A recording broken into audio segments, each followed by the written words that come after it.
আউযুবিল্লাহি মিনাশ শাইতানির রাজিম। বিসমিল্লাহির রহমানির রহিম। সকল প্রশংসা মহান আল্লাহ রাব্বুল আলামিনের জন্য।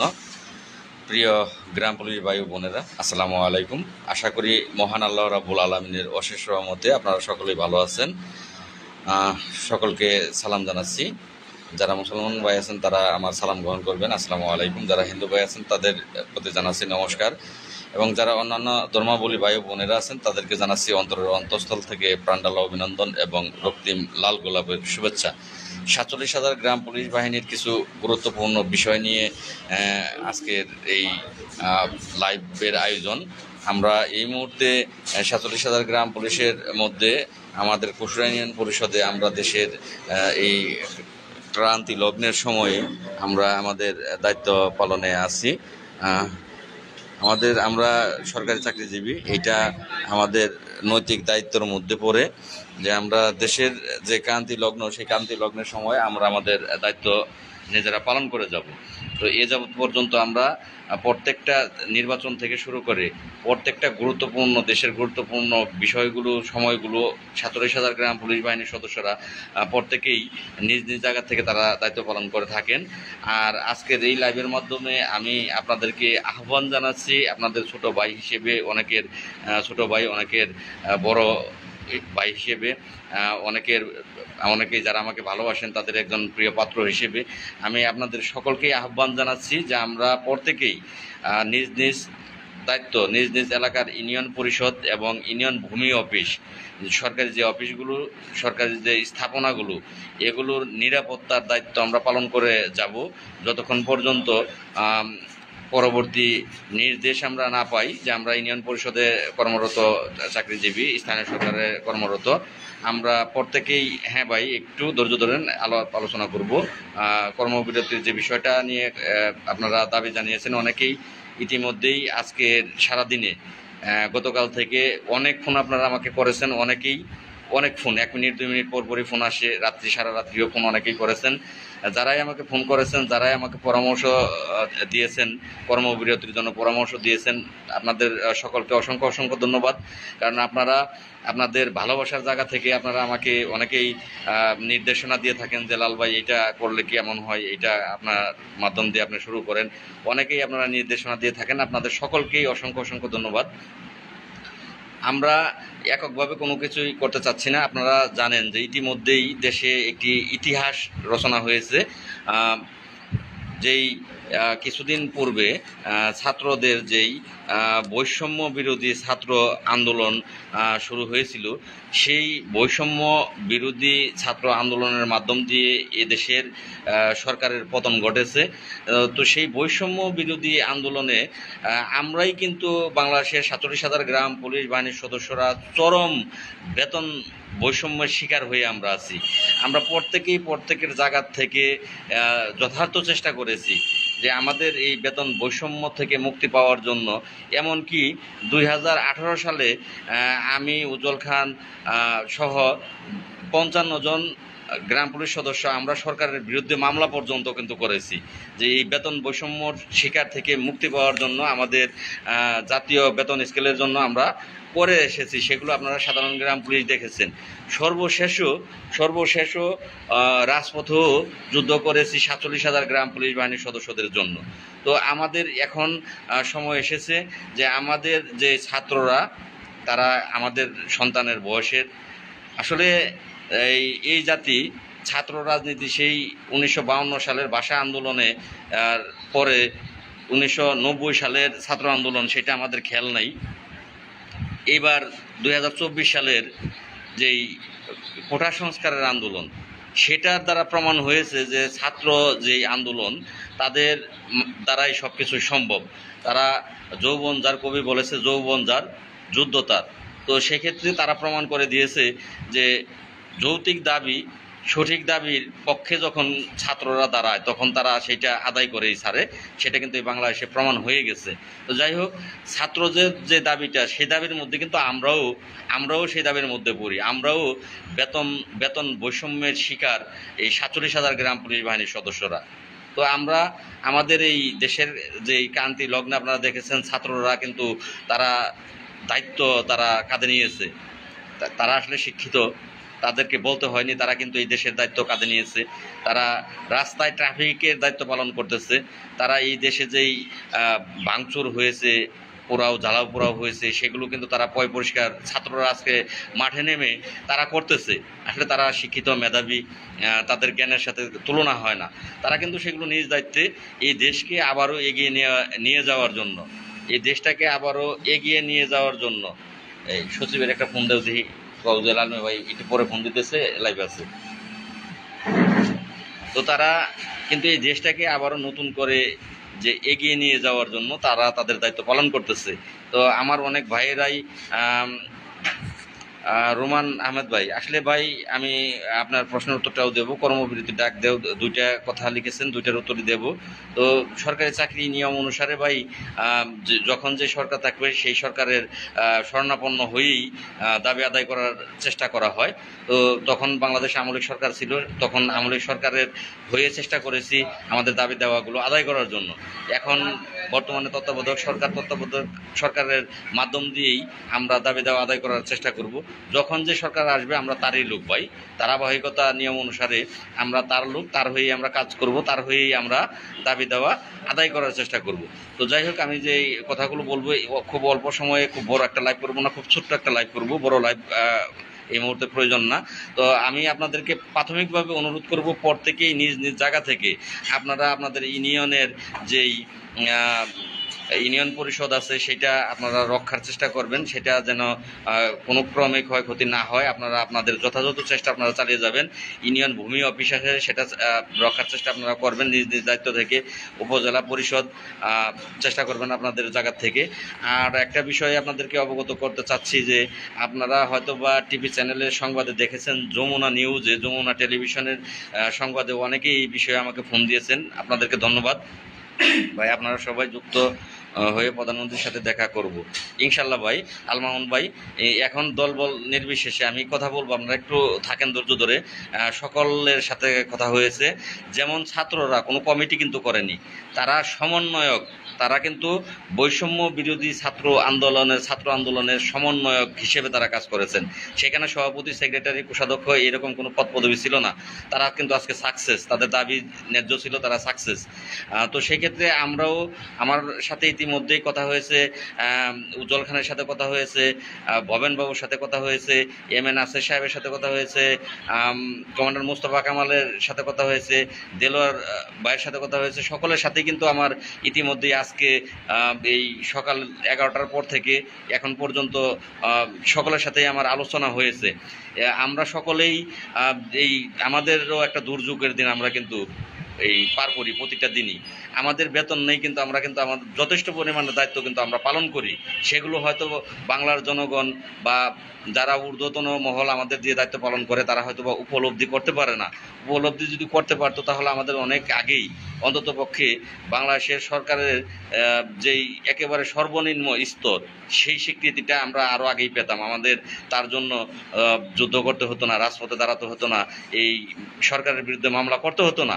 কিন্তু দুঃখজনক ব্যাপার, আমরা অবহেলিত।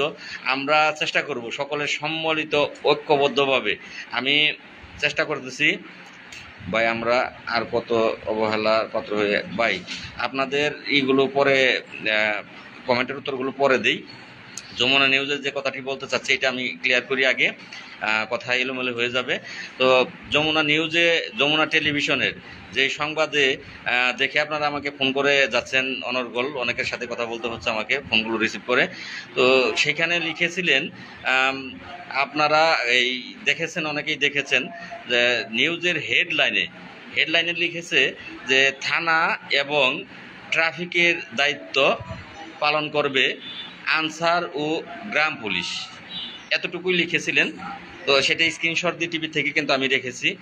সেটা খবরটার ভিতরে যখন খবর পড়া হয়, খবর মৌখিকভাবে বলা হয়, সেখানে আবার বলেছে যে এই থানা এবং ট্রাফিকের দায়িত্ব পালন করবে এই বাংলাদেশ আনসার বাহিনী ও গ্রাম প্রতিরক্ষা বাহিনী। তখন কিন্তু আর গ্রাম পুলিশ বলে নাই, আনসার বাহিনীর সদস্যরা এবং গ্রাম প্রতিরক্ষা বাহিনী তারা পালন করবে। তাহলে দুইটা বিষয় দুই রকম হয়ে গেল। হেডলাইনে লিখলো গ্রাম পুলিশ, আনসার বাহিনী ও গ্রাম পুলিশ, আর খবরে প্রকাশ করলো অন্যভাবে। তো সেক্ষেত্রে সেই নিউজটা আমরা যারা দেখেছি, আমিও প্রাথমিকভাবে নিউজটা দেখে ভেবেছিলাম যে গ্রাম পুলিশকে দায়িত্ব দেওয়া হলো, কিন্তু পরবর্তীতে বুঝতে পারলাম যে না, এই দায়িত্বটা গ্রাম পুলিশকে দেওয়া হয়নি। এটা হয়তো বা যমুনা টেলিভিশন ভুলক্রমে গ্রাম পুলিশের নাম লিখেছে, তারা খবর প্রকাশের মধ্যে কিন্তু অন্যভাবে প্রকাশ করেছে। তো যাই হোক, এটা আমাদের ভুল ধারণা ছিল। আমাদের ভুল ধারণা যারা আমার লাইভটা দেখবেন তারা বিশ্লেষণ করবেন। আমাদের যদি ইউনূস স্যার মাধ্যমে আমরা নির্দেশনা পাই তাহলে হয়তো বা আমরা দায়িত্ব পালনে যাব। তাছাড়া আমাদের নিজ নিজ ইউনিয়ন পরিষদ এবং ইউনিয়ন ভূমি অফিস, এই দুইটা আপাতত আমরা চেষ্টা করব আমাদের তরফ থেকে যে আমরা এখানে যেন কোনো ক্ষয়ক্ষতি না করতে পারে। এটা রাষ্ট্রীয় সম্পদ, এই রাষ্ট্রীয় সম্পদের কোনো ক্ষয়ক্ষতি যেন না হয়, কারণ রাষ্ট্রের যেই কোষাগার, সেই কোষাগার থেকে আমরা কিন্তু এই রাষ্ট্রের নাগরিকের ট্যাক্সের মাধ্যমেই আমাদের বেতন আমরা পাই। রাষ্ট্রের যেহেতু বেতন আমরা পাই, তাহলে রাষ্ট্রের অর্পিত দায়িত্বগুলো কিন্তু আমাদের ঘাড়েই বর্তায়।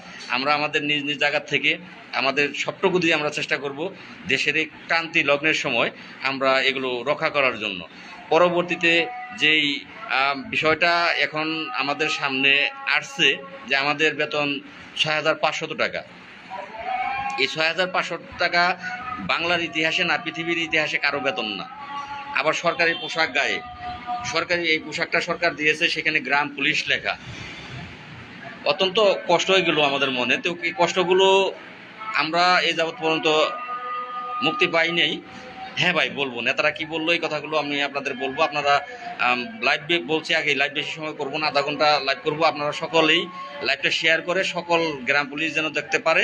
আপনারা প্রত্যেকেই শেয়ার করবেন বেশি বেশি, তাহলে সকল গ্রাম পুলিশ দেখতে পারবে। আমরা এখন ঐক্যমতের দিকে যাব। যে আমি সকলকেই কিন্তু ফোন দিয়েছি, ইতিমধ্যে সকলকেই ফোন দিয়েছি।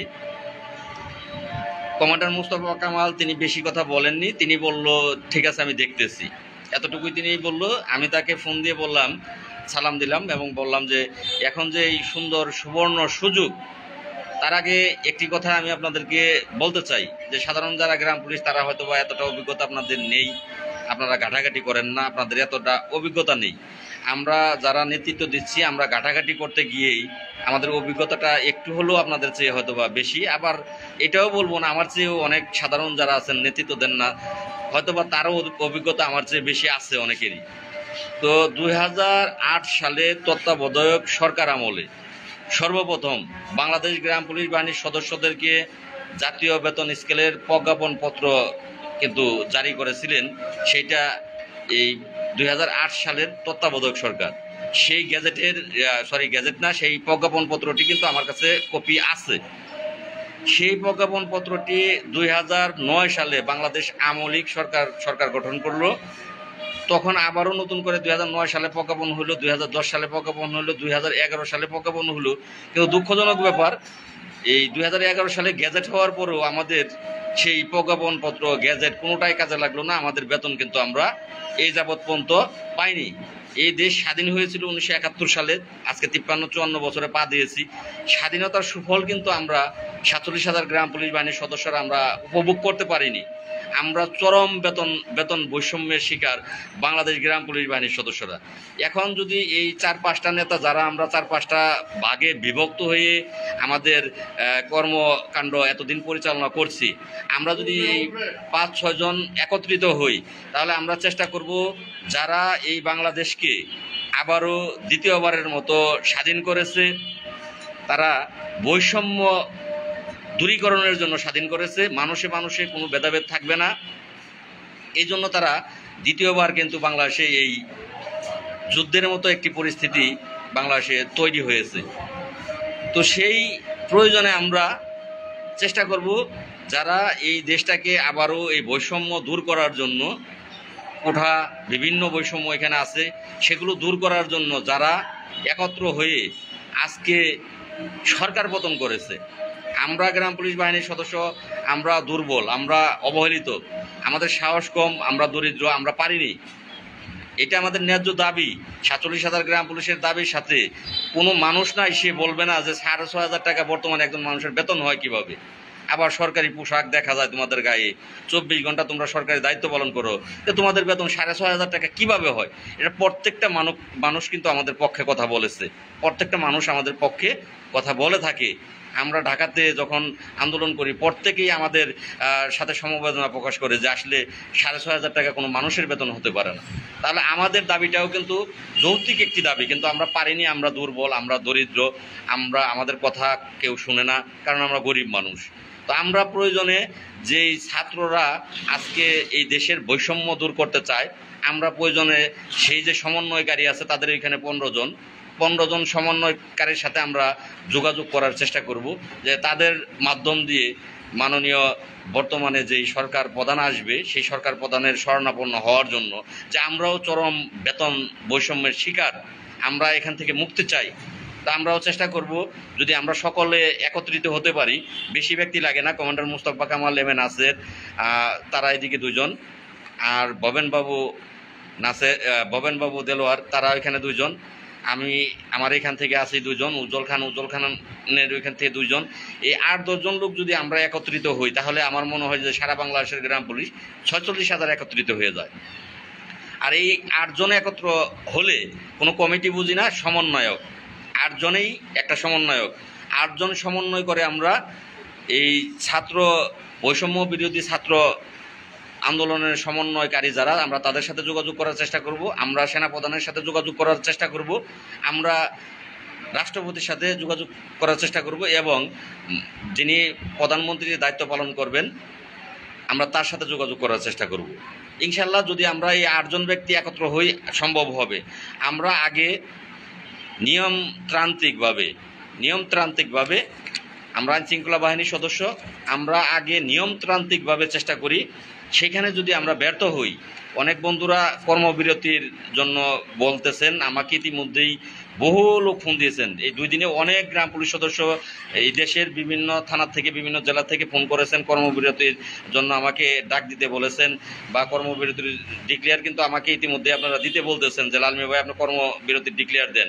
কিন্তু আসলে এই মুহূর্তে যদি আমরা কর্মবিরতির ডিক্লারেশন দিতে যাই, তাহলে এটা দেশের সাথে একটু বিশ্বাসঘাতকতার মতো হয়ে যায়।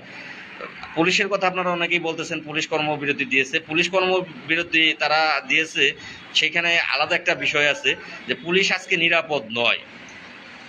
যে পুলিশ 24 ঘন্টা মানুষের জানমাল রক্ষার দায়িত্ব পালন করেছে, কিন্তু এই বৈষম্য বিরোধী ছাত্র আন্দোলনের সময় পুলিশের গুলিতে নিরীহ তাজা প্রাণ, বেশ কিছু তাজা প্রাণ ছাত্র, আমাদের ছেলে বয়সী, তাদের বুকের তাজা রক্ত গিয়েছে। আজকে তারা কিন্তু এই পৃথিবীর বুকে আর নেই।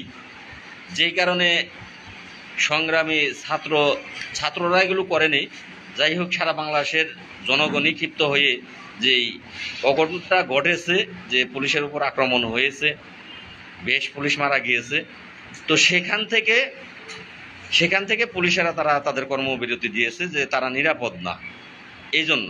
কিন্তু আমাদের বিষয়টা আলাদা, আমাদের গ্রাম পুলিশ কিন্তু কেউ আমরা হতাহত হয়নি। আজকে না ছাত্ররা না সাধারণ মানুষ আমাদের উপর কিন্তু কেউ আক্রমণ করেনি। আমরা সুষ্ঠু আছি। খুব কম জায়গায়, 2-1টা জায়গায় হয়তো বা যদি দেখা গেছে যে আপনারা ওর মধ্যে পরে গিয়ে থাকেন, সেটা আলাদা একটা বিষয়, কিন্তু আমাদের ক্ষয়ক্ষতি কিন্তু কেউ করেনি। আমরা প্রত্যেকেই সুস্থ আছি, আল্লাহর অশেষ রহমত।